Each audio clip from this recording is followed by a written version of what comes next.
मछली के बच्चे को तैरना नहीं सिखाना पड़ता। ये लफ्ज़ थे अतीक अहमद के दूसरे नंबर के बेटे अली के, जो 2 साल पहले एक राजनीतिक सभा में बोल रहे थे। उसके जोशीले भाषण पर खूब तालियां बजी थी।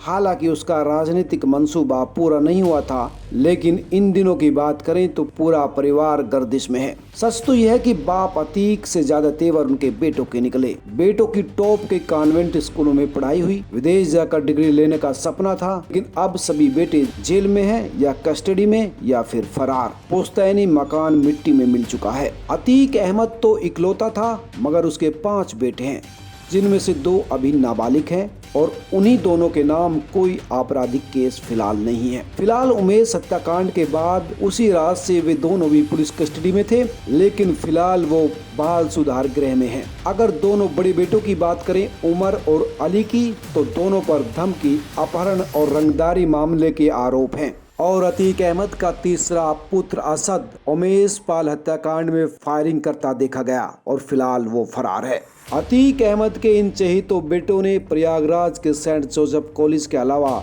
लखनऊ और दिल्ली के नामी कॉलेजों से पढ़ाई की। उमेश पाल हत्याकांड में फरार असद ने पिछले साल ही लखनऊ के डीपीएस से 85% नंबरों के साथ 12वीं पास की थी। परिवार के लोग चाहते थे कि उसे अपराध की दुनिया से दूर रखा जाए, इसलिए उसने कानून की पढ़ाई के लिए लंदन भेजने की कोशिश की थी। लेकिन असद विदेश नहीं जा सका, क्योंकि उसके परिवार के क्रिमिनल बैकग्राउंड के कारण उसका पासपोर्ट क्लियर ही नहीं हो सका। एक पखवाड़े तक असद अहमद के खिलाफ कोई क्रिमिनल केस दर्ज नहीं था। हत्या करने वाले आधे दर्जन शूटरों की अगुवाई करने के बाद अब वह उत्तर प्रदेश का मोस्ट वांटेड शख्स बन चुका है। उस पर उसके परिवार के दूसरे सदस्यों के मुकाबले सबसे ज्यादा इनाम 2.5 लाख का इनाम रखा गया है। उत्तर प्रदेश की कई टीमें उसकी तलाश कर रही है, जबकि उसकी टीम के 2 शूटरों को अब तक मुठभेड़ में मारा जा चुका है। असद ने अपने 2 भाइयों के कोर्ट में सरेंडर करने के बाद पिछले साल अगस्त में अतीक अहमद के खूंखार गिरोह की बागडोर संभाली थी, क्योंकि उसका पिता अतीक अहमद गुजरात की साबरमती जेल में है, जबकि चाचा अशरफ यूपी की बरेली जेल में है। इन दोनों की गैर मौजूदगी में अतीक के 2 बड़े बेटे उमर और अली पिछले कुछ सालों से खूंखार गैंग को चलाते थे और असद पढ़ाई करता था। अली के जेल जाने के बाद अब असद गैंग को लीड कर रहा था। अतीक के दूसरे नंबर के पुत्र अली अहमद की बात करें तो अली अहमद ने सेंट जोसेफ स्कूल से इंटर करने के बाद सिम्बायोसिस इंटरनेशनल ड्रीम यूनिवर्सिटी में दाखिला लिया था, लेकिन 2021 दिसंबर में करेली थाने में रंगदारी के लिए धमकाने का केस दर्ज होने के बाद से फरार था। फिर उसके खिलाफ 2 और मुकदमे दर्ज हुए। उसने भी करीब 4 माह पहले ही जिला न्यायालय में समर्पण किया और अब नैनी सेंट्रल जेल में बंद है। अशरफ समेत 2 बेटे जेल में हैं तो 2 नाबालिग पुलिस हिरासत में हैं और अतीक की पत्नी साइस्ता और बेटा असद फरार है।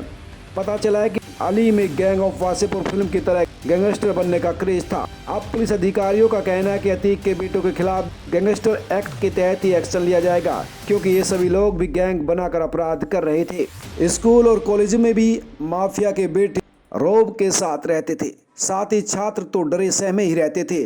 टीचर को भी धमकाने से ये लोग बाज नहीं आते थे। स्कूल में कई बार मारपीट की बात भी सामने आई, लेकिन माफिया के बेटे थे, इसलिए कभी कुछ हुआ ही नहीं।